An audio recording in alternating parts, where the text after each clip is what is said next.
In line. They're racing in the perfect sting and off to a good start. It's Daring Kathy who goes out to take the early lead. Photo Call Zendaya right there with Invading Humor on the inside. On the far outside, it's Miss Frost, and then it's Lucknow, and they're being tracked by Patsy's Holiday. Marbrose is just ahead of Emotional Kitten at the back. 7 off the lead, and the lead is held by Daring Kathy, and there goes Miss Frost alongside. Miss Frost up now to grab the lead. 23-3 was the quarter. Miss Frost by a neck. Daring Kathy on the inside second. Photo Call behind them. And Photo Call is third, just ahead in front of Zendaya.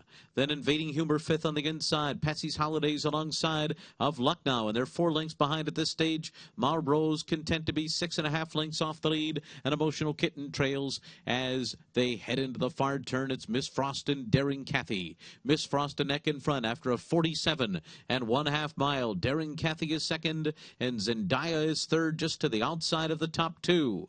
Photo Call rides the rail in fourth as they round the far turn. Then it's Patsy's Holiday, followed by Lucknow. And Invading Humor on the inside. Marbrose is going to switch to the far outside. 6 off the lead, but she's coming now, and she's coming quickly. They're into the stretch. Daring Kathy in front. Way on the outside, Marbrose is finishing with Patsy's Holiday. They move up alongside of Zendaya. Photo Call is there too. Emotional Kitten trying to run on from dead last. Final 16th, Daring Kathy. Marbrose on the outside. Photo Call, Emotional Kitten. Here's the wire. Very close. Maybe Daring Kathy. And a photo with Marbrose. Then Photo Call and Emotional Kitten.